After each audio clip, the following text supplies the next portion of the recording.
And just like that, the boys are back. Views from Section 400, Matt, Jack, and Brian bringing you along for all the action in the midweek show. Some NFL headlines to get to in this one, as always, the winners and losers of the week, and the NBA play-in.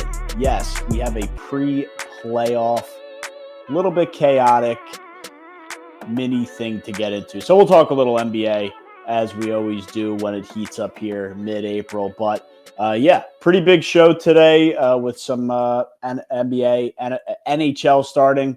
NFL will also dominate most of the show, as that's what we really like to get into here up in the nosebleeds. But it all starts in just a couple seconds. Here's a word from SeatGeek. We finally made it through winter. Spring is here, summer is coming, and the best place to get tickets to all the baseball games, all your summer concerts, or anything else is SeatGeek. SeatGeek is the official sponsor of Views from Section 400. First-time purchasers can use our code ViewsFrom400 at checkout for $20 off any tickets, whether you're going to a baseball game, watching the Mets, watching the Phillies, you want to see a country concert on a lawn, and wherever venue you want to go to. SeatGeek is the place to go. Super easy to get any ticket. They have a one-of-a-kind system, shows you the best deal for your buck. And the best part, you get $20 off your first purchase with code ViewsFrom400 at checkout. We love SeatGeek. Thank you to them again. And here's the rest of the show. As I said in the intro, a little bit of NBA play-in talk. We're not at the bracket yet, but we did have some fun games last night, sort of. The second one was a little more fun than the first one. The second one was fun. But in the first one, the Atlanta Hawks fall to the Orlando Magic. So the Hawks knocked out. Never really a threat. Trae Young's the only thing that team has to look forward to. I think they had a top pick last year, who was Brian's Rookie of the Year pick, but they didn't This is the Wizards end guy. too well. The Wizards guy. Either way, Magic 120, Hawks 95.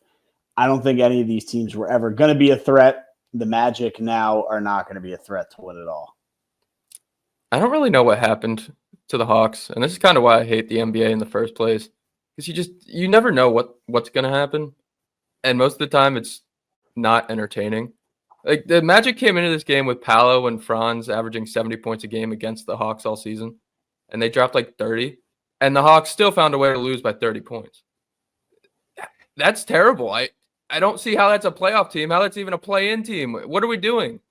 Well, here's the guy I was thinking about. Zachary Risarche. Zachary Richer or whatever. I don't whatever know his name is. 7 points, 3 rebounds. That's not what you need out of your top pick in a important game. Yeah, no, the Hawks, the Magic, neither of them are real contenders. I mean, Paolo is a great player, and he was the best player on the court in this game. So, that's why the Magic won. Trae Young also getting himself ejected doesn't help. Yeah, Paolo was the best player on the court because Trae Young couldn't be on the court for the last half of this game. But it was 20 points, and then it was 3, and then it was 30.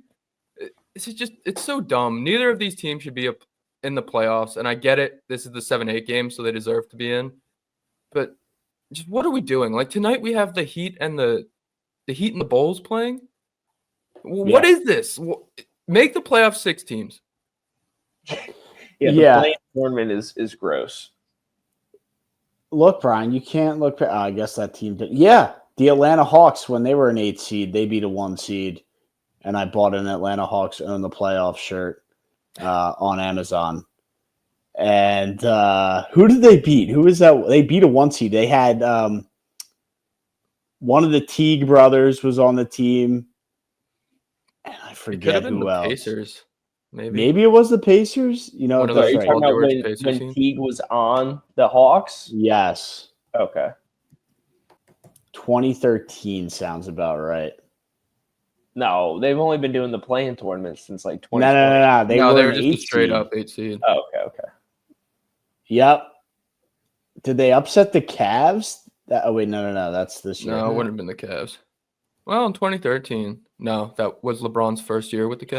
2014-15, they were the 1 seed. Was that when I was like hyped up? Yeah, they were the 1 seed for a while. I don't know. Whatever. It's not important. The Hawks aren't going to be a threat because they're out. Magic, they're not even the 8 seed, though. They have to play another game now, the winner of the Bulls and the Heat. Yeah, they'll beat the Bulls or the Heat at home. They get to play in Disneyland again. You think so? That's a lock? Or no, Atlanta, so it'll be in Atlanta. Yeah, they won't lose to those teams. Yeah, the Heat are just they haven't been a real team since they got rid of Jimmy Butler, and the Kings. No, they're not going to be able to. Kings are on the other side. See, this play-in tournament's so dumb it just jumbles all of our brains. What did I say? Oh, the Bulls, not the Kings. The Bulls. I like the play-in. The Bulls are young. I like the play-in. I think it gives some excitement to the beginning of the playoffs. It's like the play-in tournament of March Madness. You don't have to wait till Thursday. You don't have to wait till the weekend. You get a little midweek action. Brian, we'd be sitting here with, okay, you have baseball on tonight. That's about it. It gives you a little more action. Who cares what the play-in is? The 7 or 8 seed probably isn't going on a run. You were eyes glued to the TV during Hawks and Magic last night when it was a 30-point game in the fourth quarter? No, I didn't watch a minute of the game, but at least I know it's on to watch if I want some midweek action, if I want something to bet on, if I want something to do. It's better than, I don't know. I like the extra action. None of these teams are going to make a run to the finals, so why not make them have a little dogfight, make them feel special? The Sixers are they've won a play-in game before, so yeah. Yeah, it's good for the teams. Like if the Wizards make the play-in next year after they draft like a Cooper Flag or someone that falls to them at 2 or 3, like that'll be fun for them. But for like the teams like the Bulls and the Heat, that the owner's just like, oh look, we made the playoffs, even though we're middling, and they do this every year. Like and the Hawks, they're just yearly play-in teams that are getting away with not rebuilding or getting better because they're technically making the playoffs every year. It's nonsense. Yeah, I like the midweek chaos. Jack, where do you fall in this? Midweek chaos or party pooper and you want to fall asleep to baseball 10 games into the year?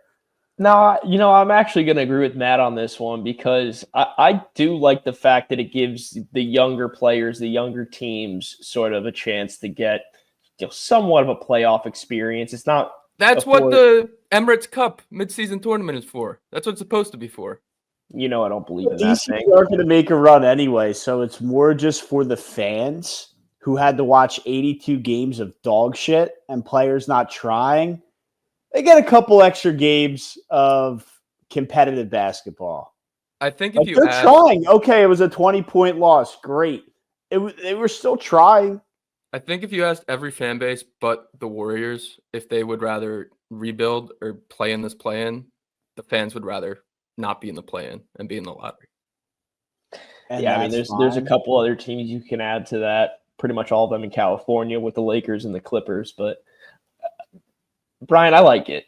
To Matt's point, we get some extra basketball, some competitive basketball, and I think it's good for the game. We get to see, again, it's not a 7-game playoff series, but it's playoff intensity, unlike your stupid NBA Cup that's 5 games into the season. We're at the end of the season. This is what everyone's worked for all season to get to, build up to, and no, it's not a 7-game series, but it's still a very competitive basketball game. And if I'm the Bulls, like their organization looking at their young team right now, I want to see what they can do in this heightened environment. Dude, the 9 seed and the 10 seed, that's a game 7. You get a game 7 before the playoffs even start. So it's a pre-game to the chaos of the NBA playoffs. Like I said, you get a game 7 before it even starts. I'm all for it. How can you not be all for it? Because they don't deserve to be there, and they're getting taken advantage of by these owners that are like, we can just get to the play-in and not have to do anything because we're technically making the playoffs and being competitive. It's stupid. The play-in is dumb. The playoffs, though. It's the play-in. Yeah, but exactly like you said, it feels like the playoffs. Sure. It does. It's fun. It's all a facade for just middling teams to continue to be middling. We're going to see the Bulls and the Hawks just be in this play-in for the next 15 years. And that's fine. At least it gives me something to watch on a Tuesday and Wednesday night. The Hawks, maybe. The Bulls, they're going to be on the come-up. They've been on the come-up for the last decade. Yeah, since Jordan. But now let's get into the game that I guess was more fun, and the Grizzlies will have another shot here, I guess, tomorrow night. But the Warriors beat the Grizzlies 121-116 on the back of almost 40 points from Jimmy Butler, 38, 6, and 7. Steph Curry also 37 points. Warriors team can be scary, man, going forward. It could definitely be scary and a threat. Yeah, they're actually favored in the series against the Rockets, and that number will probably get closer. I'm sure maybe some sharp money will come in, but maybe not. But they're almost minus 200 point favorites against the Rockets. Rockets are inexperienced. And the Warriors also have the 5th best odds of any NBA team to win the title this year, which is kind of surprising.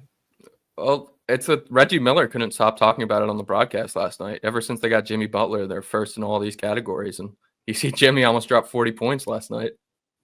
Yeah, and playoff Jimmy is a completely different basketball player than regular season Jimmy, and then regular season Jimmy on the Heat. So he's almost like 2 levels above from what we've seen him all year. And the Warriors that's the one thing I have a problem with. You want to talk about problems with the NBA playoffs, and there's no fix to it. At least I don't think there is.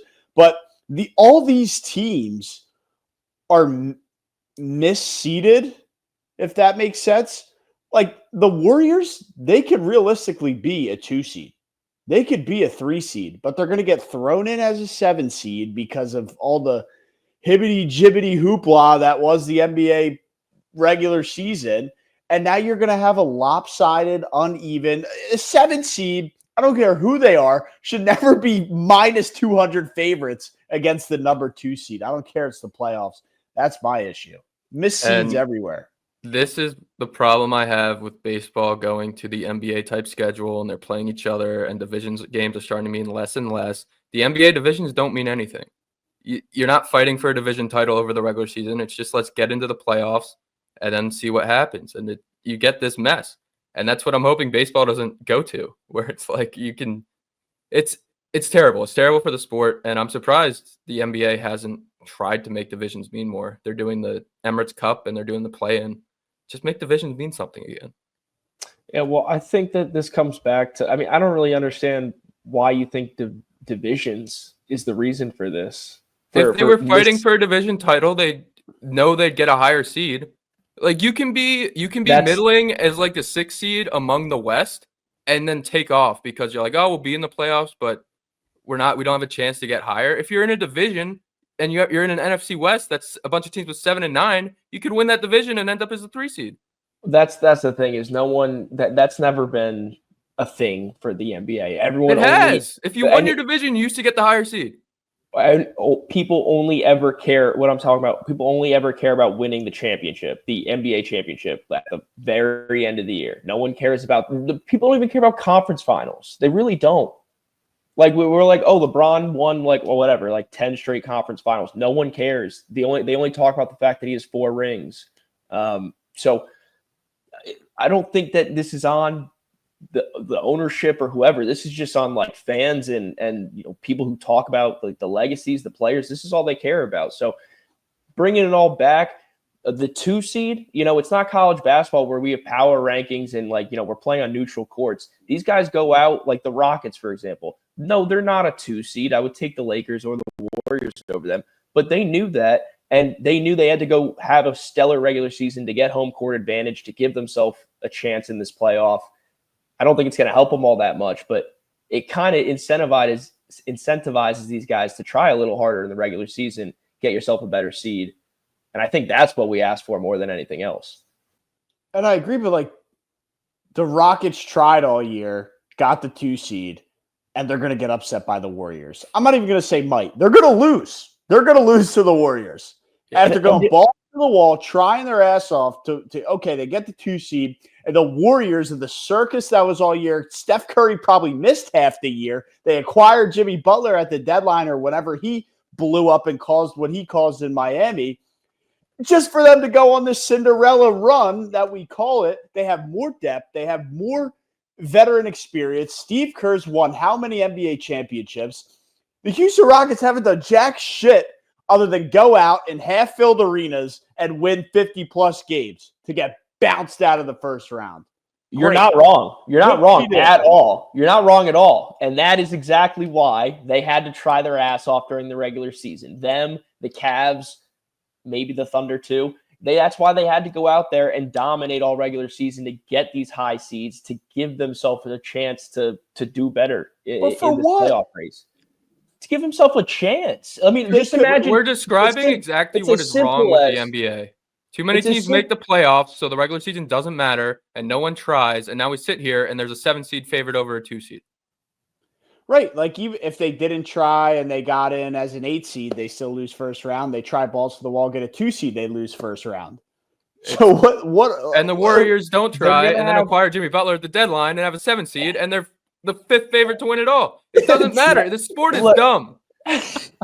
It's ridiculous. How is nobody talking about this? How impactful one player is in the NBA. You know, that brings them, because look, if they didn't have Jimmy Butler and they're a 7 seed, I think we're taking the Rockets. It'd be like even. It'd be a lot closer. I don't know if I don't know about the Rocket, but like way closer. Because this is what happened last year. We thought that the Warriors were going to make they got hot at the end of the season, went on a run. We thought they were going to make a run in the playoffs, and they didn't. Didn't they lose a play-in game? Yeah, they lost both. Yeah, they also didn't have Jimmy Butler. That's also true. I think they lost to LeBron, or was that 2 years ago? Yeah, either way, man, the Warriors are safely in. Oh, maybe it was last year in the first round, though. Yeah, in the first play-in. And I mean, this will be either more even or OKC, but like, if the Grizzlies get the 8 seed, what if the Grizzlies knock off OKC? Then what are we talking about? Then it's just all kind of crazy. But Ja Morant kind of injured his ankle. I think he came back, but he was still hobbling around. Desmond Bane looked great, though. If Desmond Bane plays like that, and they don't keep giving the ball to Zach Edey, I don't know what that interim coach is thinking. I think he missed like 3 dunks last night. Yeah, 14 points, 17 rebounds. He had a lot of rebounds. The Warriors aren't exactly a tall team. Pretty good night for Zach Edey, a guy everyone said, wouldn't make it in the NBA because he's too slow. He got picked on. Defensively, he had a tough night. 17 rebounds.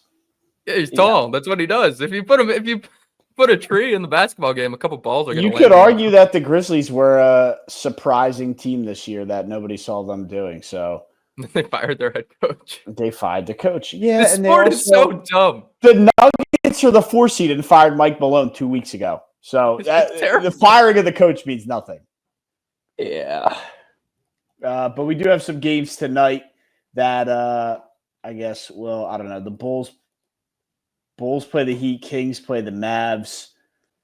It's going to look pretty bad if the Mavs get knocked out and the Lakers are comfortably in.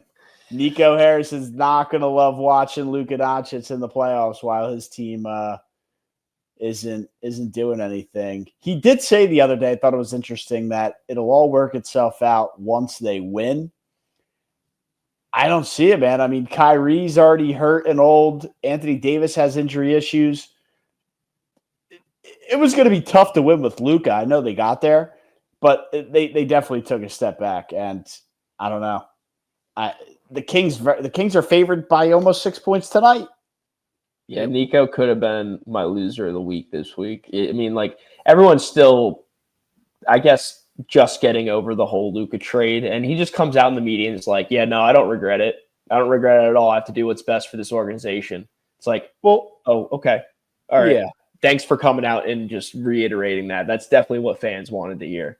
It's the same thing as kind of what the Giants front office had to do, right? They had to come out and spend all this money and say they don't regret spending all the money and they're going for it and this, that, and the third. Like, they can't not do it or their job's on the line, right? If he came out and said, I regret trading Luka, he's fired as soon as he hangs that phone up. So, yeah, it's a bit of a mess. But speaking of the Giants, which I guess we will get into a little bit of that because they've made headlines once again this week from the GM. But let's get into some NFL headlines here. We'll jump into now some NFL headlines. NFL draft right around the corner. I think 2 weeks away from today, as everybody's watching this tomorrow. Is it Thursday or Friday? The draft's round 1's Thursday. Okay, yeah, you were right. I apologize. 2 weeks away. Brian had to do the fact check. It's fine.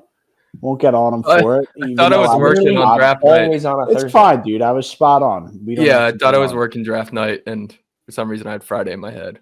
So sorry. All good. I apologize. 2 weeks from today, as everybody's watching this.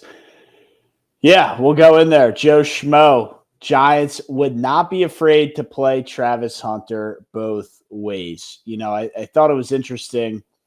Nobody's really ever done it, or guys have done it, but have not been able to do it long term, right? Deion Sanders was very limited in when he did it. Forget all the other guys who did it, but nobody did it long term, go both ways. And so they can say they're going to play Travis Hunter both ways all they want. He can be a generational talent all he wants. I don't know that he'll be a guy that can sustain snaps both sides of the ball all game.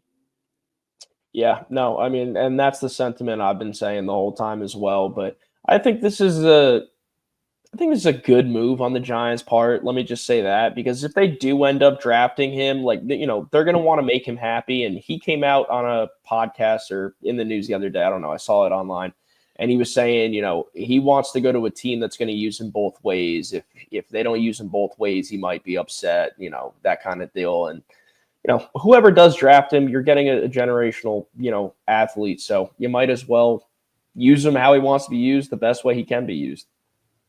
Yeah, his quote when he said if he can't be used both ways was something like, I wouldn't be playing football. Yeah, I didn't want to say it, but he said something about he might retire, and I was like, that's just ridiculous. Yeah, that was – listen, if you're the Giants, this is Joe Schmo. I applaud him for actually saying what he should. I mean, what are you going to say? We're not going to play him at corner? And I think he's a better cornerback than he is a wide receiver. So I hope whoever if it's the Giants that draft him, he's mainly a corner, and they have whatever amount of packages for him as a receiver. I mean, props to Joe Schmo for saying the right thing, but I think I'd rather have Abdul Carter.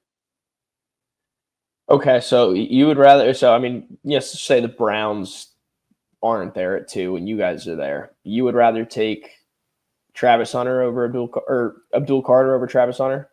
I think I'm talking myself into the Abdul Carter build the Giants defensive line of decades past when they had the Kiwanuka and the Osi Manure and the Justin Tuck, and you could have that with Thibodeau and Burns and then Abdul Carter. Yeah, that would be scary. Yeah, we are in the age of defensive edge rushers being so important. I think Abdul Carter is going to be a game wrecker, is going to be a game changer. And for me, I would be more rattled if the Giants had Abdul Carter over Travis Hunter.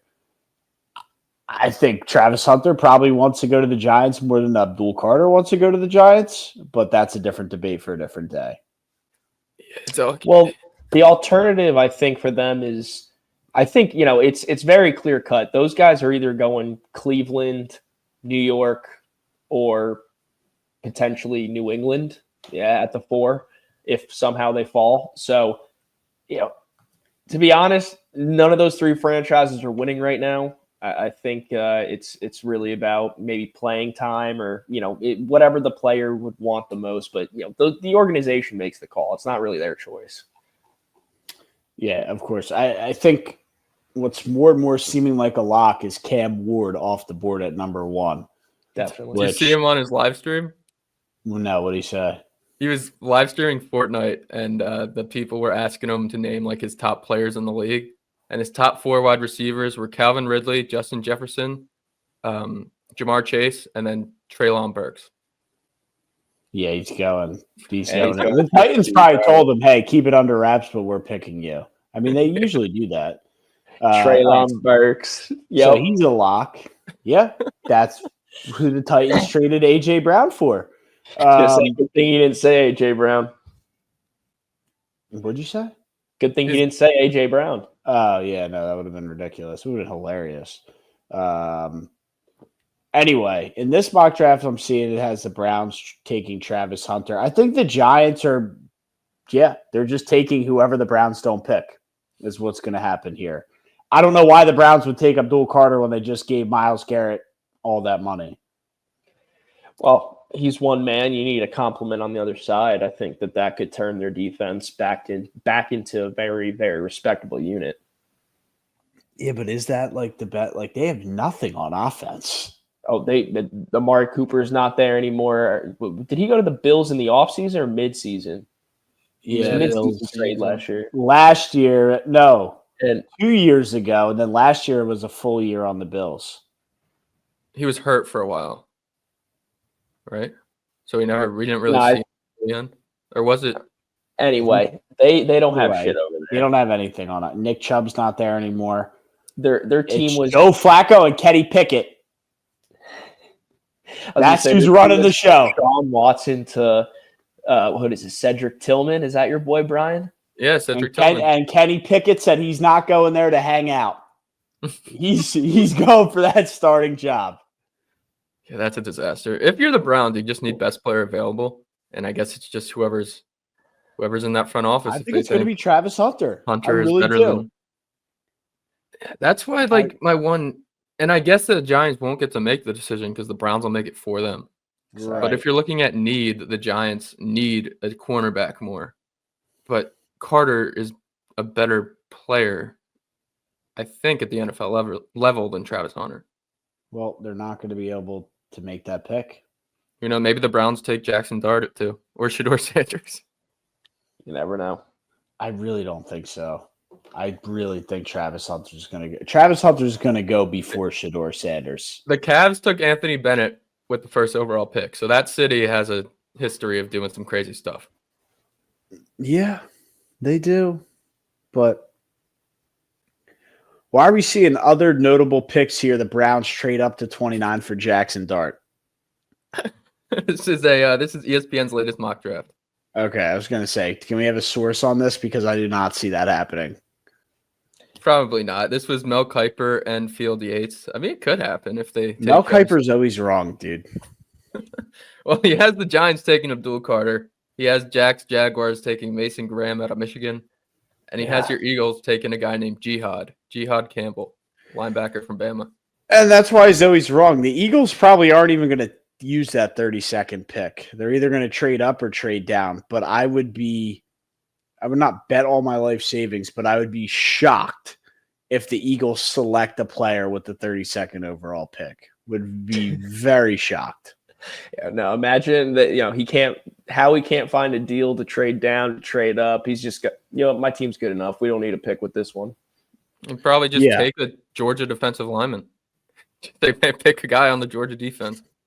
Yeah, and I'd be fine with that. But I really don't see the Eagles making the pick there. There's been a lot of rumor. I saw the ridiculous trade come out, or the trade rumor that anybody can write articles nowadays, that somebody over on, I don't forget what website, they wrote an article that had some package that the Eagles trade their 32nd pick, Devonta Smith, and maybe something else for Jalen Ramsey, trade up to the 13th pick, and they get like a second round pick next year. I was like, that is the most outrageous thing. And that's why I said anybody can write articles, because that's just an absolute rage bait, clickbait type article. There's no way they're trading a young stud that they just gave $75+ million to for an aging, poor playing, locker room scene causing Jalen Ramsey and a little bit of extra draft capital. Jack, you're going to let him go at your guy like that? I mean, it's just facts. He can be no lies happy. Were told. I don't think there's any lies. No lies were told. He is an aging cornerback. It's been a hasn't problem. Been playing that well. It's been a problem since he won the Super Bowl with the Rams. He cannot cover the field vertically like he used to. Still a great player, sideline to sideline, can jump routes, intercept the football, great ball skills, but he doesn't have the speed he used to, and gets beat over the top by average NFL wide receivers. So I'm with you. And what the Eagles are building over there, especially in that defensive locker room, you're not bringing a guy like Jalen Ramsey in now. You're bringing in younger talent than that. Yeah, they've kind of made their bed, as I think Brian likes to always say. But they've made it by committing to youth, paying the guys who earn it that are young. They've tried experiments like this in the past under Howie Roseman of bringing in veteran guys to bring in veteran guys. And for the most part, it hasn't really worked out. So I think they're going to stay committed to getting younger. One of the angles in the article was, bring in Jalen Ramsey to teach the young core. Quinyon Mitchell doesn't need to be taught. He's already damn near an all-pro, if not he was an all-pro. So I don't know what Jalen Ramsey's coming in to do to teach him anything. Quinyon Mitchell can teach the other guys, and I'd be totally fine with that. I like the way they're going. They just won a Super Bowl using this philosophy. I don't think you need to change something that's not broken. Yeah, no, Ramsey's not at the point of his career where you're bringing him on to teach. He's still, at least in his mind for sure, still a high enough profile player where he's going somewhere to make an impact, to win a Super Bowl. That's where he's at in his career, in his mind. He's not there to be a veteran presence. Seems like a move the Giants would make, and I'd hate it. Yeah, I don't know. I guess we could play. Well, we know that he won't be in Miami next year, right? Well, he's requesting. The GM even came out and agreed that they're parting ways.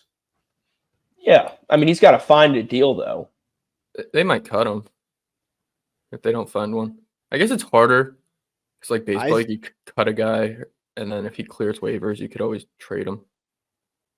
I think it's kind of the same thing in the NBA.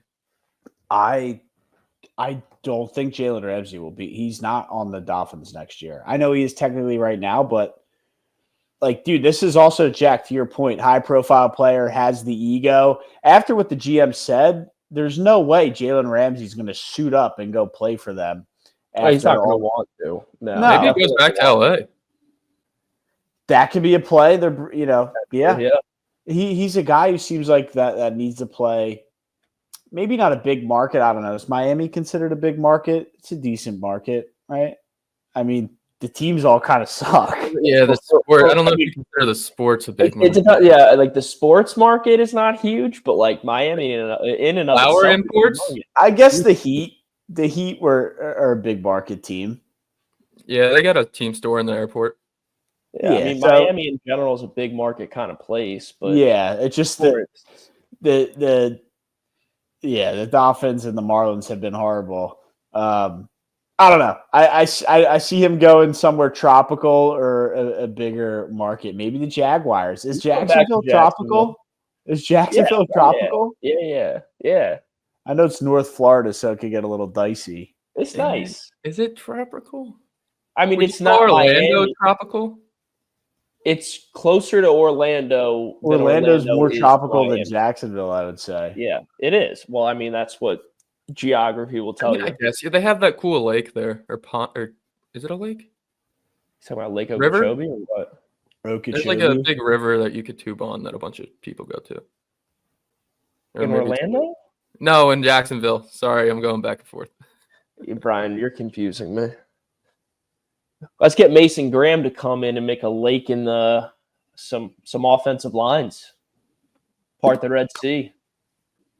Who? Mason Graham. The guy that Mel Kiper is going to draft for the Jaguars. He does seem like the best fit for us right now. Just as far as talent goes, who's going to be available up there, what we need. I mean, it just makes the most sense. Seems like a line in football. He seems like a stellar D lineman. I mean, if we could put him and Eric Armstead in the middle with Josh Hines Allen and Trayvon Walker on the ends, man, watch out. Best defensive line of football 2.0. Where are the Jaguars picking? Top 10? 5, yeah. 5, yeah. Oh, Jack, who's on your wish list? Like I said, Mason Graham is probably at the top of it just because – I mean, Travis Hunter and Abdul Carter seem like great athletes, and I'd love to have them on the team, but I don't expect them to get there.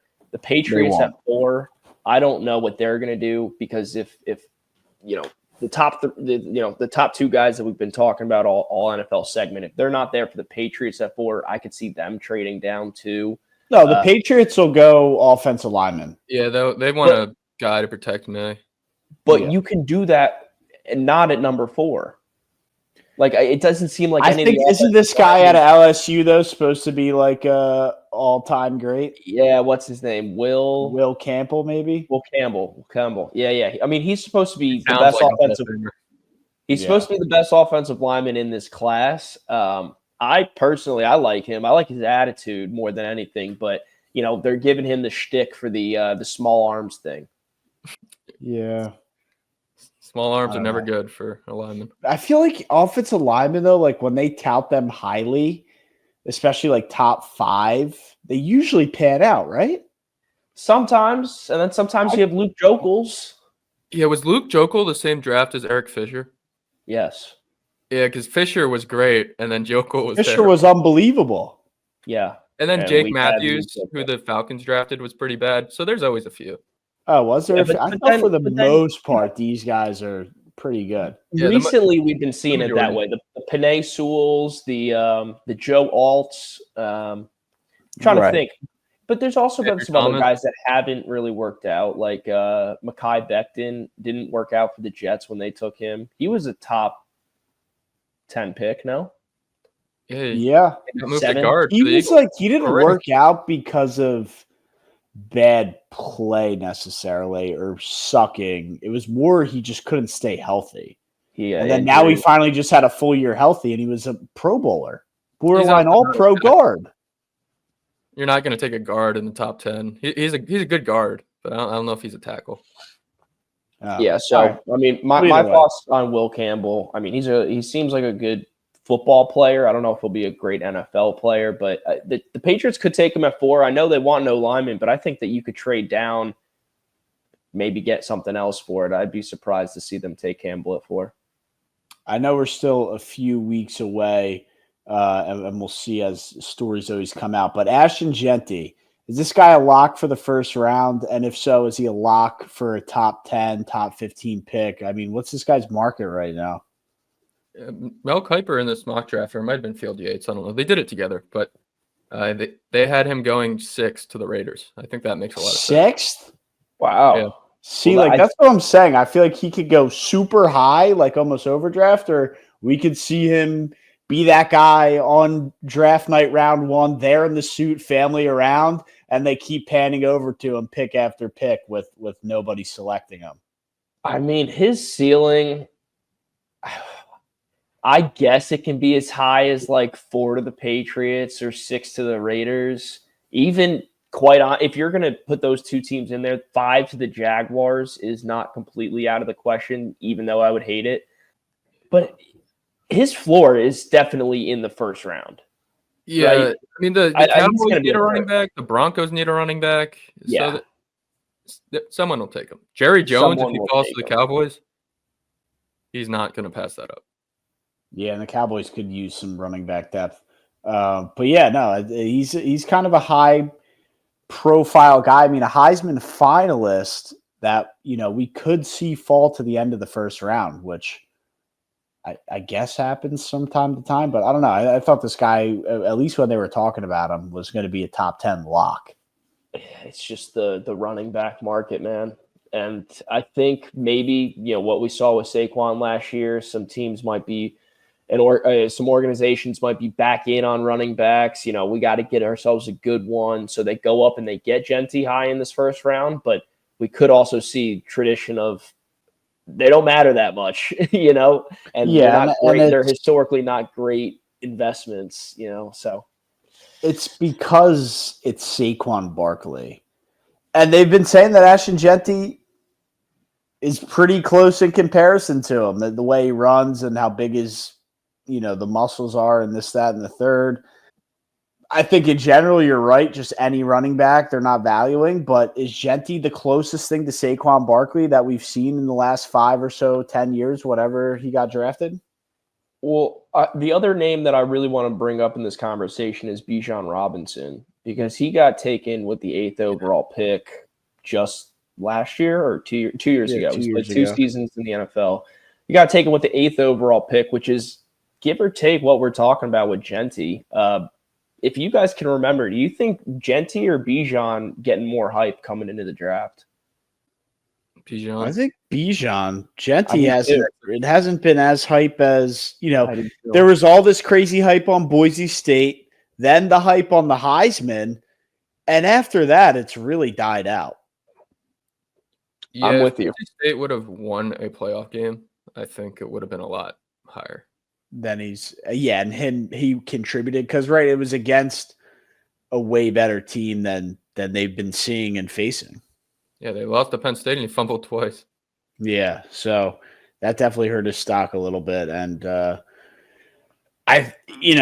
is he going to go in the first round? Probably, but I wouldn't be surprised if it takes until the second round for him to fall. He'll go in the first round. I think a lot of teams are going to judge him on that because Penn State's finally a team closer to the level of the NFL. I know you can't compare the two, but a big jump in competition from what he played all year. There's just too many teams that would take. The Cowboys would take him. The Broncos would take him. The Commanders would take him. And I think the Raiders. Steelers, yeah.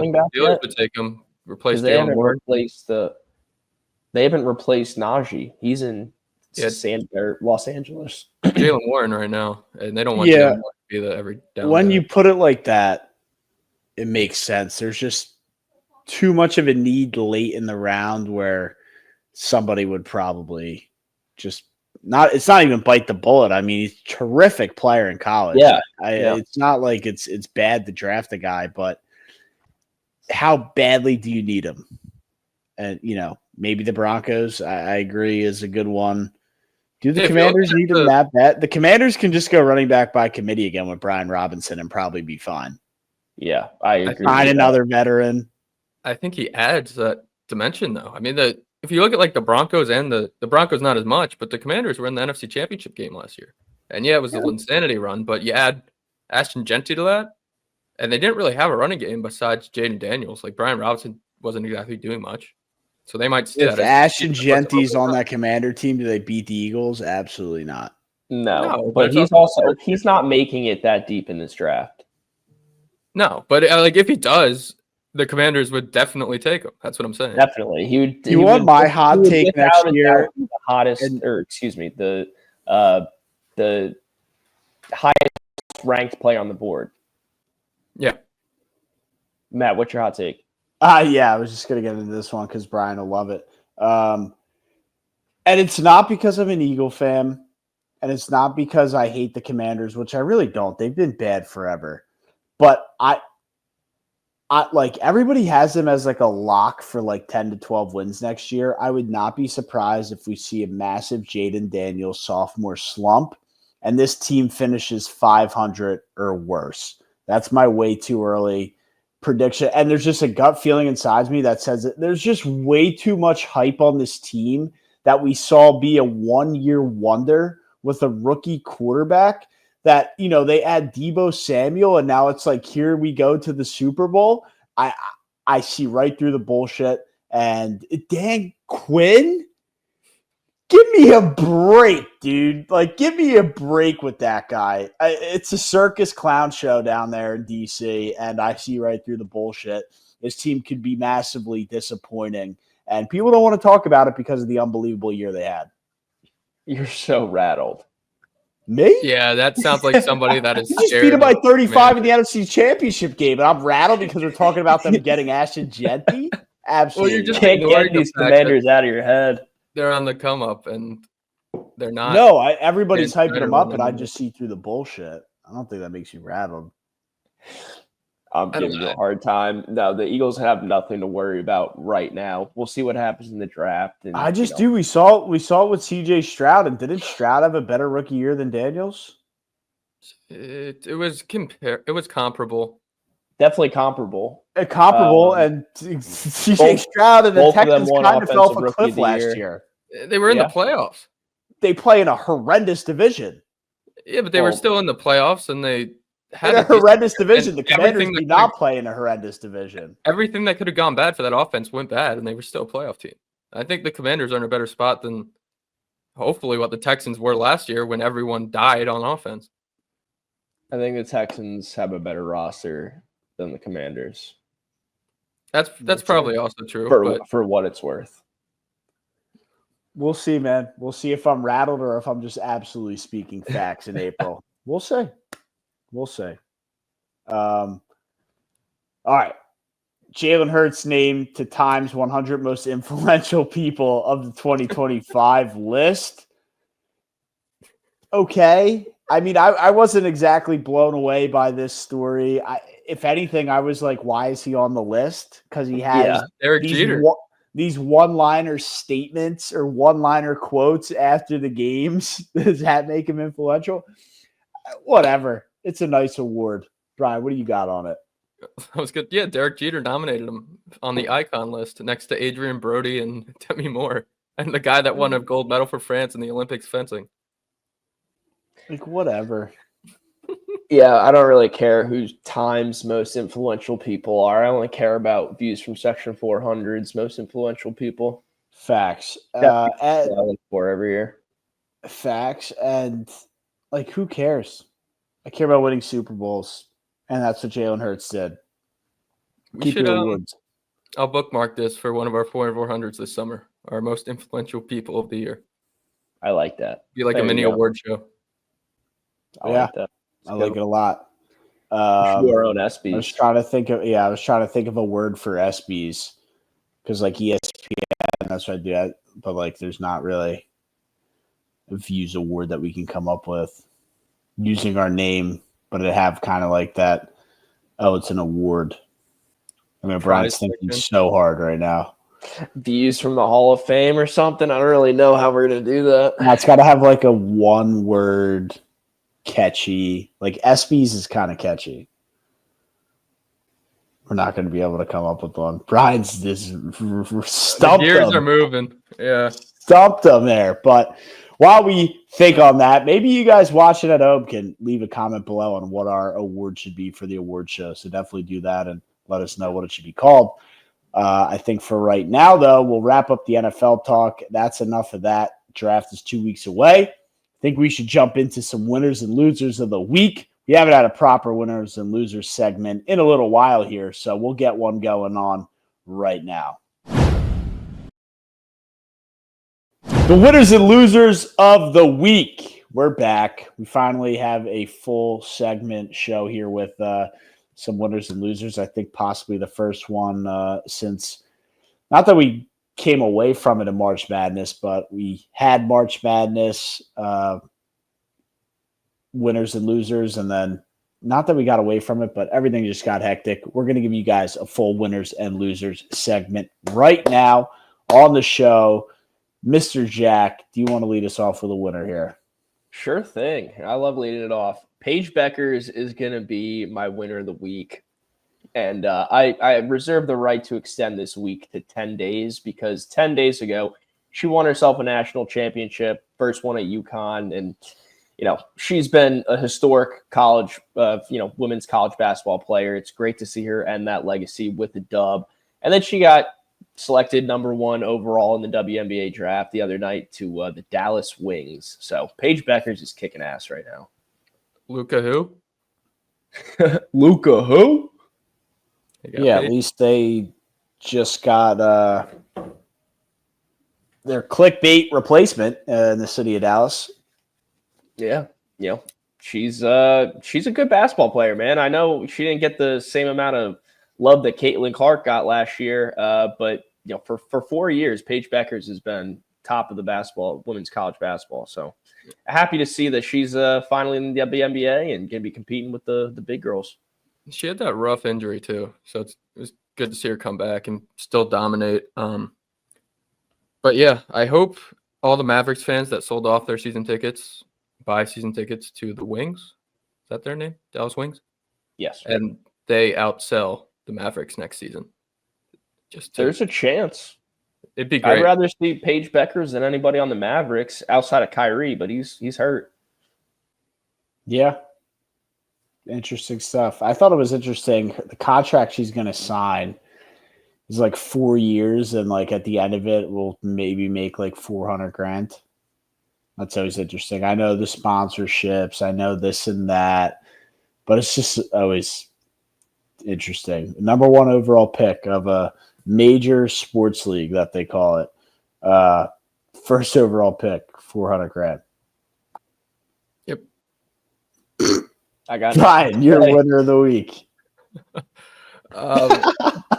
Well, I'll do an honorary winner while we're talking about women's basketball. There is a girl that got drafted, I think, 2nd overall. They call her Victoria Wembanyama because she's like 7 feet tall and she can dunk. And by 7 feet, I think she's like 6'4".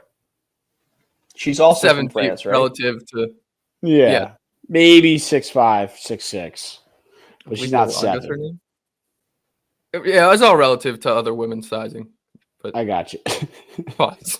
Other women's sizing. My real winner of the week. We're going to have a word with you after this one. I'm sorry. My real winner of the week is going to be me and the rest of Americans that love fast food. The snack wraps are coming back. McDonald's tweeted, they didn't give a month, but on the 14th of one of the months coming up in 2025, the snack wrap will make its return. I did see your tweet yesterday, Brian. I saw you tweeted winner of the week, so I kind of knew where you were going with this one. Everybody, do they just hype up the snack wrap because we haven't had it in so long? Like, I don't remember snack wraps back in the day, and I probably have had one, but I don't remember it being this unbelievable thing. Like, everybody did this for the McRib, and the McRib came back, and it sucked. It's not on the same level. What? The snack wrap, the McRib, the fish fillet. No. Everybody, we did this already. All day breakfast. No, who the hell cares? It's not the same. The snack wrap was the second best thing on McDonald's menu, and they got rid of it because it was too difficult to make for the workers there, making minimum wage, and that's because it's coming at everybody today. It wasn't. I'm not shitting on their intelligence. I'm shitting on the fact they weren't getting paid enough to take a tortilla and do all the ingredients, because it was actually a good piece of fast food, and they got rid of it to save time. It was the time problem, and now they're bringing it back, and I'm going to enjoy every snack wrap I can get my hands on before they cancel it again. It's not going to be the same as it was 15 years ago when they had it. Nope. It's a piece of chicken in a tortilla with lettuce and cheese and ranch. It's going to be the same. They're going to have it pre-rolled now. You know, if it was, I don't think it will be. It will not be the same. And it's going to be like an online only exclusive, like how Chipotle does it with the quesadilla. Yeah, because it's longer to make, so they won't let you order it unless you order it online. That's fine. A lot of McDonald's points coming Brian's way on the app. But like I said, and not to repeat myself, but we've already had this with other featured items. I really don't think we're going to be blown away. They're perfect marketing stunt, as if McDonald's needs it as a global icon. But great marketing stunt. They're going to get everybody hyped up. They're going to get people back in the stores more than they already do. And it's going to be underwhelming. There I am, 2 for 2 on hot takes. The McRib, if you want to compare it to that, is universally loved by a very... It's what it is. It's an old item that got removed from the menu. The snack wrap was loved by a large mass of... Like, the snack wrap was loved by a lot more people than the McRib. McRib is like a very just niche, like, I like this. Show me the numbers on that. You work at McDonald's corporate? Like, if you ask a person on the street, you have no idea. If you ask a person on the street if they like the McRib, you'll get like a lot of no's and some yeses, and the people that say yes are gonna love it. If you ask someone if they like a snack wrap, they're probably gonna say yes, and it's more of like a, oh yeah, I like those things. It's not like no one loves them. No one hates. Remember what the snack wrap was. You know what? In other extremely important breaking news, Domino's Pizza came out with stuffed crust. Yes, that's right. Now you can get your favorite Domino's pizza with Domino's sucks. Okay, it's not good. Well, actually, maybe you want to sponsor in the past. Domino's is fine, but snack wrap was the best thing they had on their menu. Maybe second best, but it was up there. Not. This is the second time. No, this is the more important question now. This is the second time you said the snack wrap was the second best thing on the menu. What is the number one thing on the menu? I'm debating. It's a burger. it's a McDouble if you're broke like me and you want to get a cheap burger, or it's a Big Mac if you want to get the expensive burger. But it's essentially the same thing except with the sauce. But if you want chicken, if you want something besides the burger at McDonald's, the snack wrap's what you get. How about Ryan, some where does fries? McDonald's as a whole rank on your fast food list? It depends what do you categorize like Chipotle and like No. those type of things as fast food? Typical fast food, your Wendy's, Burger King, McDonald's, Taco Bell. I know I'm missing a bunch, but that type of fit. Yeah, it's Taco Bell 1, Chick-fil-A. And Chick-fil-A is very like they're fringe for me just because I think the quality is better. I'm talking about shitty, yeah, I think you need absolute diarrhea. You know the spots I'm talking about. Yeah, like drive-through fast food. It would have to be Taco Bell. Chick-fil-A doesn't have drive-through. No, they do. That's why I didn't say drive-through. I was making fun of you. That's why I didn't say drive-through. And I went with the quality of food. Okay, well, like I don't get diarrhea when I eat Chick-fil-A. I eat Taco Bell, I'm in the toilet 3 hours.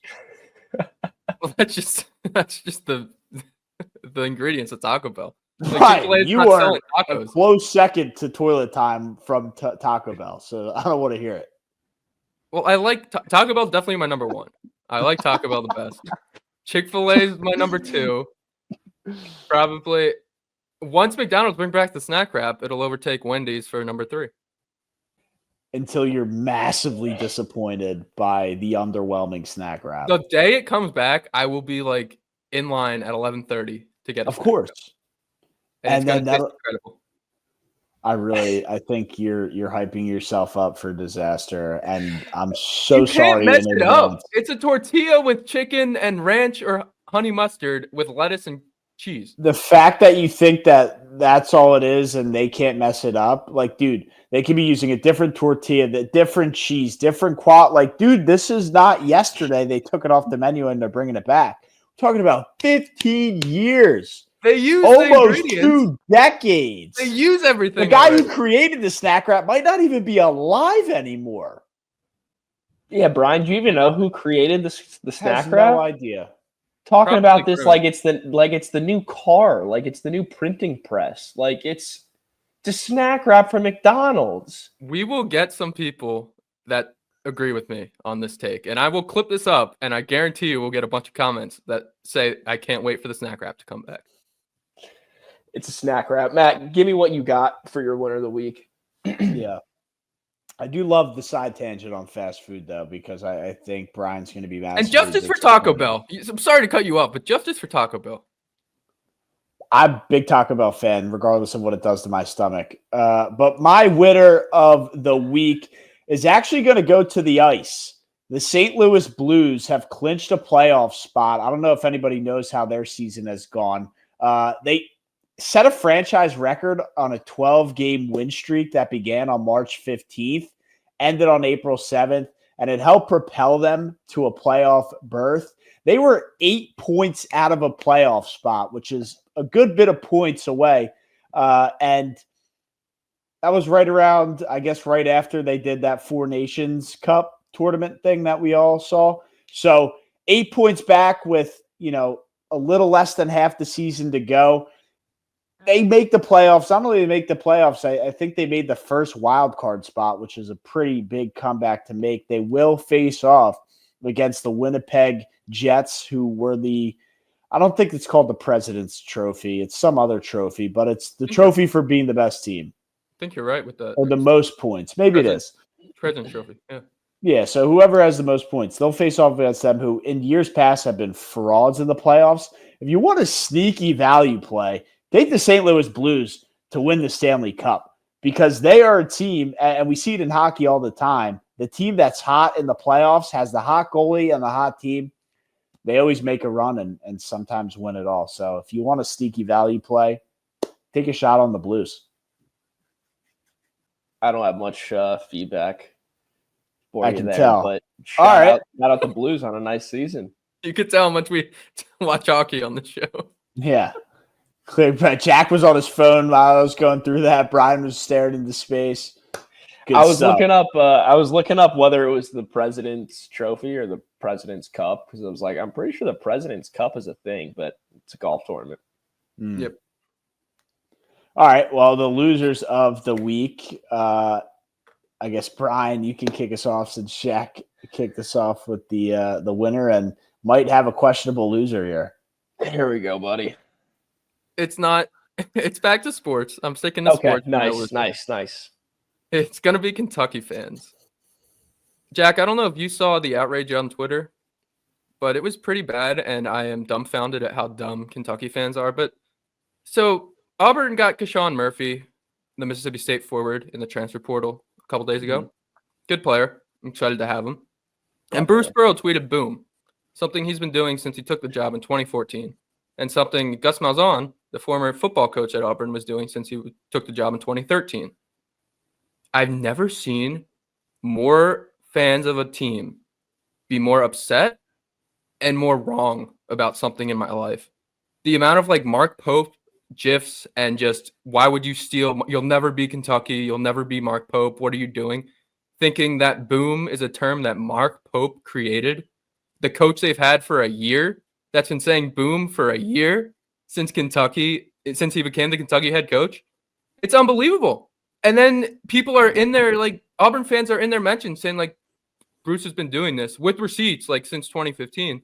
And then they just go into, oh, well, we have 17 national championships.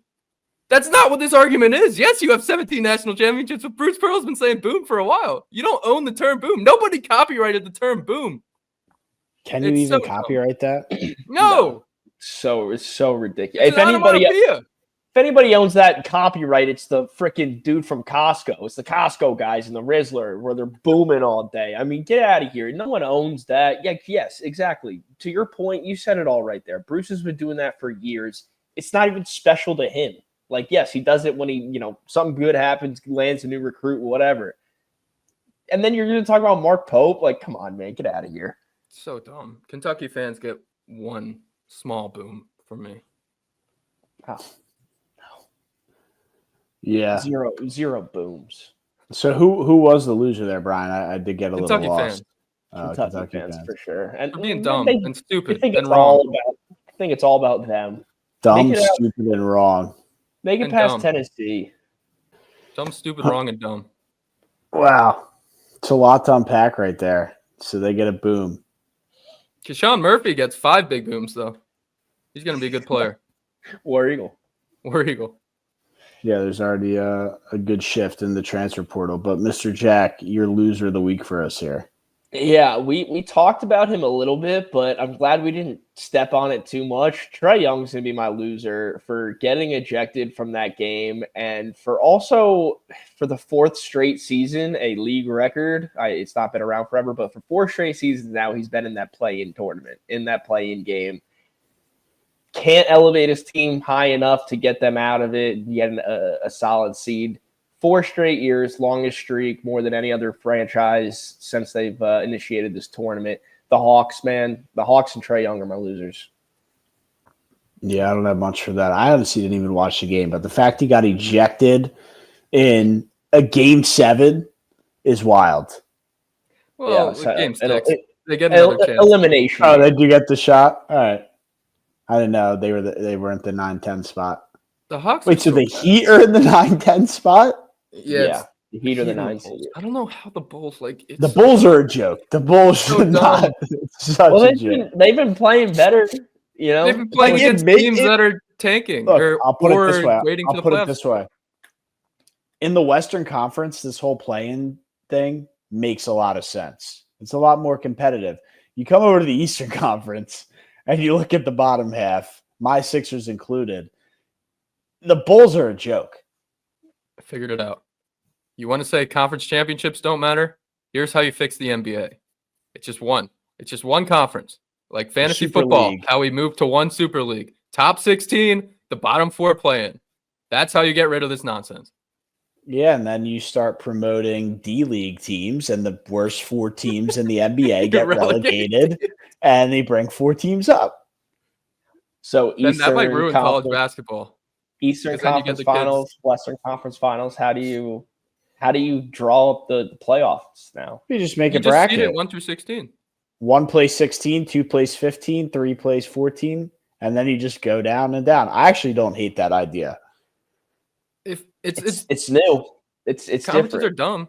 You're already doing the All-Star game. I think they actually just moved it back. Or no, it's the 4 random teams now. You don't even have anything to do with your conference besides, I think, the Western Conference Finals. Or no, the Kobe Bryant Trophy is the All-Star game. So it doesn't matter. The conferences don't matter. Just get rid of them.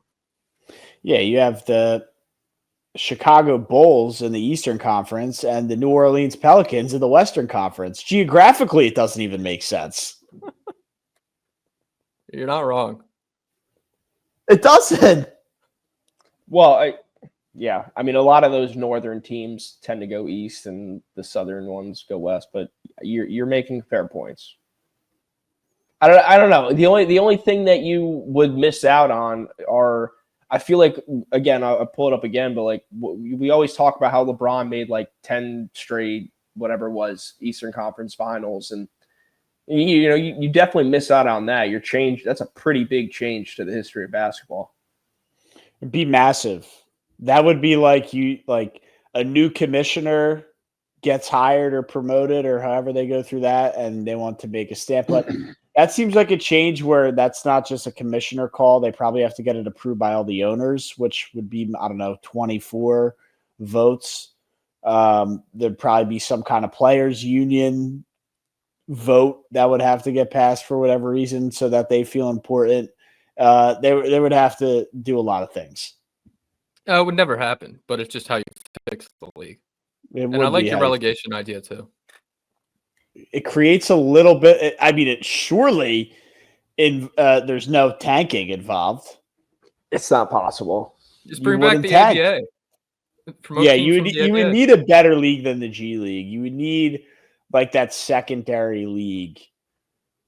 Maybe the ABA. I don't know. But you would also have to put in some regulations. I don't know what the right word is here. Safeguards against teams stacking themselves, because we're talking about it now, but like teams like OKC and the Cavs and the Lakers, the top teams, them playing a G League team, like what are we talking about there? That's what they're doing right now. The Celtics are about to beat the Magic by 50 in 4 straight games. Yeah, and the Magic aren't like, I'm trying to think of the Magic aren't the Wizards, and the Wizards are way better than whatever G League team you want. I mean, but you have that. What's the difference if you're going to have a blowout in the first round anyway? I'm saying you're going to have to. You're not going to be able. Teams like the Celtics can't exist, is what I'm saying.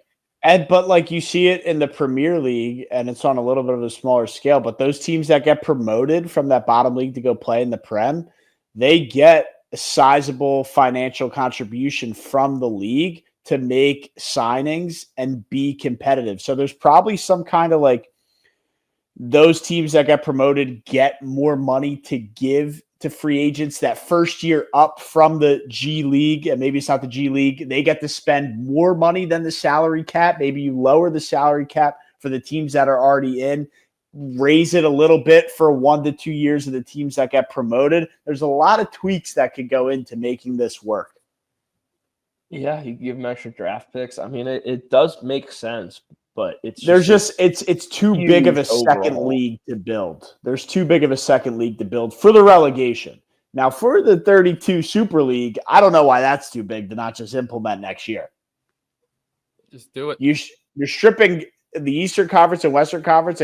You don't even split them up for the All-Star game anymore. It's literally irrelevant. Yeah, they're not. Adam, do it. It'll make your sport better. I think it will, but it's a fun debate right there. But to go to my loser of the week, Brian will like this one. Jose Siri breaking his leg off a foul ball. How do you break your leg off a foul ball? What is the It was his foot. It was his foot. He fouled a ball off his foot. And that's why does this guy? It said he broke his leg and he'll be out for a long time. How do you foul in his foot? How do you do that? How do they not have protection on the guy? I thought this was a problem solved 20 years ago when guys started strapping up their legs during at-bats. Yeah. A lot of guys don't wear that protector. A lot of guys don't wear it. I never wore it. I only had a handful of like foul tips like off my leg, so it wasn't ever a huge deal for me. But okay, that ball and in that freaking hard, dude, you got to be wearing all the protective gear. You got to be wearing something. So, and either, okay, you want to say that doesn't happen? Well, he's still a loser for breaking his leg off a foul ball and missing probably all the baseball season in a year where he had to show out to stay relevant in baseball. There's probably no way more embarrassing to hurt yourself in baseball than that, or like squaring up a bunt and taking it off the hand. Like, it'd be one thing if he was out for a couple days or like a couple weeks. The manager literally said he's going to be out for a while with no timetable for return. He broke his foot. It hurts. Yeah, that's brutal. Loser. I think it's crazy to call him a loser for that, but I mean, it sucks. So, yeah, I guess it's not that crazy, but it's not his fault. Did he win the week, Brian? Or it is. Bear up the ball next time. No, answer the question, Brian. Did he win the week or lose the week? I guess he lost the week. He broke his surely foot. Didn't win it. Checkmate, motherfucker. It just seems kind of hard. There you go for that. Well, life's not fair. We can roll on. That's the winners and losers of the week. Always a fun segment we do here in Views from Section 400. We'll get to that one next week. Again, make sure you stay tuned. But we can kind of wrap it up here with the NHL as the season comes to a close. All right, we're back. NHL playoffs are here. We can take a look at the bracket here and make some picks, go through it rapid fire real quick. I talked about the St. Louis Blues in my winner of the week, and I really love the value play on them to possibly win this whole thing. Just to have some fun with it. I feel like last year when we made picks, I didn't really know who to pick. Jack picked the winner because, he's just our NHL correspondent, I guess. But how are you guys feeling about this playoff bracket? Jack, I assume you're taking the Panthers again? I am taking the Panthers again. That's my team. How could I shy away now? I've been known to be a lot. I've been known to be a lot of things. Yeah, Brian, you had the Leafs last year, right? Yeah, and then I switched to the Oilers after the Leafs got knocked out in the first round. The Leafs are back in it. They play Ottawa. I can't take a Canadian team after what they did to the U.S. in the Nations Cup. Let's go with the Lightning. Let's make it fun. The Lightning have a solid team coming in at plus 1,100. I don't like that because they're a good team, and there's always been a little bit of beef with them and my Florida Panthers. Well, the Florida Panthers are playing in the first round. Yeah, that's the first round matchup right there. So you and Brian have a heated. I won't say. Maybe game one if you guys are real ballers and committed to the bit, but at least game 7 watch along. Hey, I'm up for it. Let's do it. Yeah, once a team gets to 3, we'll do watch alongs for every. Hopefully it's not 3-0. We're not forced to watch 4 straight games. No, but I don't know. If that went to a game 7 and you guys did a live show, that would be electric. Yeah, we'll have to. I want to get him out first so bad after he was able to win it last year. Oh, what? Dude, what? After I correctly predicted the champion? Yes, after you correctly predicted the champion. I want to be the one that can smile in your face. We're now all on the same page here, making picks at the first time. Screw it, man. I hyped it up. The Flyers aren't in it. I'll take a shot on the St. Louis Blues, who are red hot right now. Why not? I don't think they're going to do it, but why not? I like it. They were the hottest team in hockey over the last 6 weeks. Are the Flyers officially eliminated? They have no shot. Okay. They're like 10 points out of a playoff spot. Like, they're not even close, which is fine. Keep losing. They'll get another top 5 pick and try again next year. I don't know. They're a disaster. I'm not getting fired up about them in the middle of April when they're 10 points out of the playoff. That's just not happening. But that's all I have for this one. I know we didn't really dive into the playoff bracket here, other than hockey fans are gonna be so mad. We never talk about hockey to get into, man. We finally talk about hockey. It's like 2 minutes. That's all I got for this one. I mean, dude, I think Winnipeg goes down first round to the Blues. Winnipeg has been notorious choke artists. Dallas and Colorado, I think, is probably the team that makes it to the Western Conference Finals to take on the Edmonton Oilers. And the Vegas Knights are there. Yeah, I like you said that. I like the Stars and think they have a good shot of meeting up with the Panthers in the finals. Yeah, should we give them our Stanley Cup Finals matchup, Brian? Will that make people feel a little better to pick two teams? I guess. Yeah, sure. You want to lead us off with that enthusiasm? I'll go with the Lightning over. I hope Connor McDavid misses a wide open shot to lose the Oilers the finals to the Lightning. He's not going to miss if it's wide open, but surprised you didn't have anything to do with the Washington Capitals here, Brian. They're a disaster. Are they? They had a great season, but then the OV goal chase got in their heads, and they haven't been able to figure it out. Yeah, bad time to go cold. They're like the Phillies last year. Great all year, and then go cold in the playoffs. No, that's exactly what it is. Yeah. They do have a kid, Pat Leonard, I believe his name is. He played in the Frozen Four with Boston College, and now he's playing with the Capitals. And that was the same time as Auburn losing to Florida was the Frozen Four. So kind of wild to go right up. Seems like that happens every year. Really? Yeah. Seems like there's a stud or two from the Frozen Four, from the college game that comes into the NHL, in time for the playoffs. And I wouldn't say, necessarily comes in, makes a huge impact, but I feel like every year we're hearing about one or two kids joining an NHL team right then and there. Is the NHL playoffs the one where you can really pick anybody and they got a shot to win it all? Yeah, they do it right. It's not like the NBA where I think the Kings, maybe that was I might be dating myself here saying it was not that long ago, but the Kings were an 8 seed, maybe in 2015, and they won it all.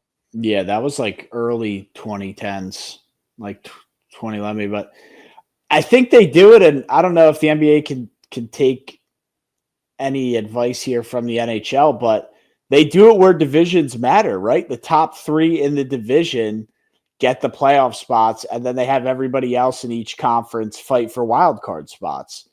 I don't know if it's a limited. I guess it's still 8 and 8 from each conference, but they make the divisions matter at least more, I guess. I don't know. That's why you see more upsets. Yeah, maybe. Yeah, I think going back to your original question, I was thinking about it for a second, but I definitely think that hockey, among the other big sports, this is the one where you can see anybody win it all. Just because I'd give baseball the same thing. Baseball's there too.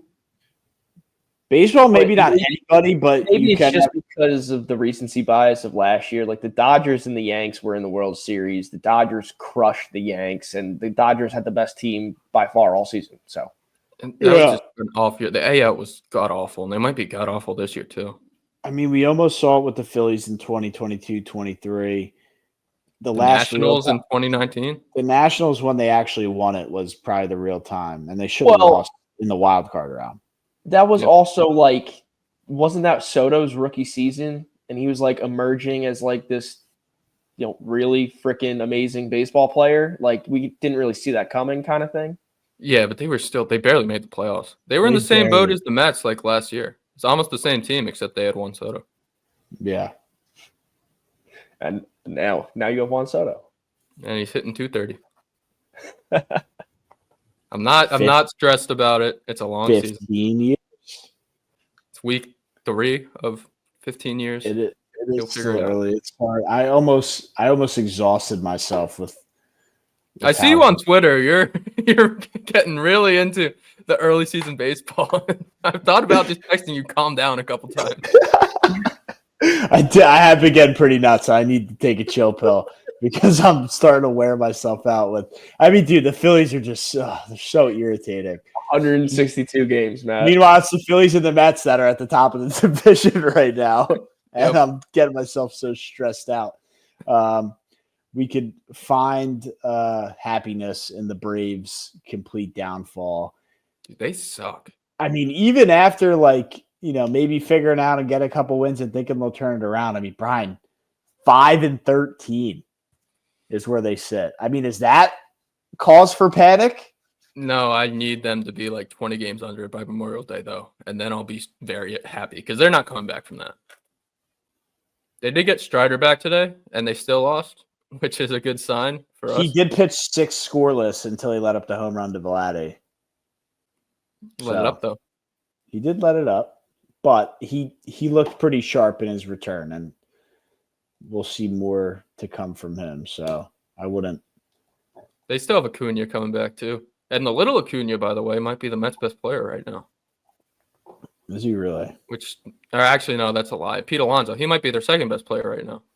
And that says more about the way the Mets are hitting than it does Acuna. But Acuna's been good. Acuna has been good. All right. What else do we have here before we sign off? Have we discussed Jeremy Sochan at all? What happened to Jeremy Sochan? No, what happened to Soch? He was it seems like his Twitter account has been hacked a couple times, but he sent out a tweet saying I'm a proud Gooner. Yeah, that's the nickname for Arsenal. The Gooners really assembled. That's the nickname for Arsenal? The Yeah. Gooners? Like they're the Gunners, but like as like the parody.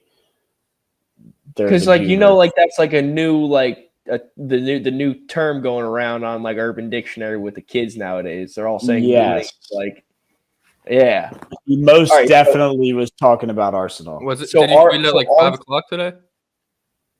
No, it was a few days ago. Oh, but Matt, that's your team, right? Arsenal. Yeah, that's why I know that's what it is. Are you guys just gonna ride with that, or are we gonna like change the nickname, or what's? I mean, we're just gonna act like it's not a real. Like our Arsenal Gunners is like the team name. So like the fan base, they call like the diehards call themselves the Gooners. But like this has probably been a term for the last 50 years or 20 years or 30 years. So no, I don't think they're going to change the name because some people created some kind of sexual nickname for it over the last couple months or years to throw on Urban Dictionary. No, I do not think there will be a change.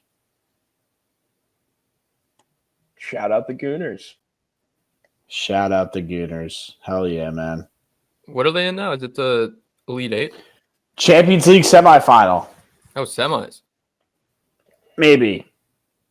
I think. Maybe not. No. Yes. I don't know. I don't know. It's Took either. down Mbappe. Let's see. Man, I gotta say, y'all gotta come up with a new nickname for your fans. Y'all can't be the Gooners anymore. Is it like a Diddy thing? What? It's like a sexual like masturbation thing, dude. I don't know. Oh, Like, okay. I've seen it on the internet. People being like gooning or whatever. It's Just Brian. You go look it up, dude. Yeah. We don't need to discuss this. yeah. You make sure you throw the safe search off while you do it. Okay.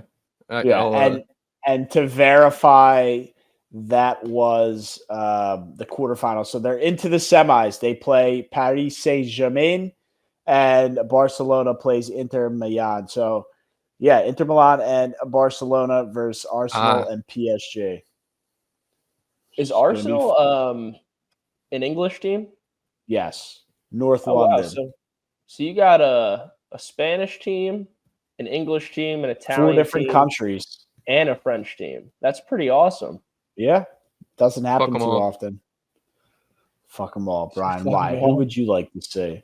Bring it home. Get the LA Galaxy in there or something. Miami, Inter Miami, is that what they call themselves? That would never happen. And they would get blown out, dude. Inter like, Miami's got Messi? They have the 40-year-old guys who were great 15 years ago. Did you see Luis Suarez try and run the other day? No. He can't stop or cut on a dime to save his life. It's really bad. Is he still going to be out there for Uruguay's national team? I don't think so. No. Most likely not. But he's in the MLS.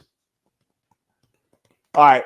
That's all I got for this one, guys. I appreciate you guys taking along. I'm Matt, Jack, and Brian. As always, Beach from Section 400. Now in the mix with DJ Savage. Peace. What a hockey segment. Shout out the Panthers. Let's go Blue.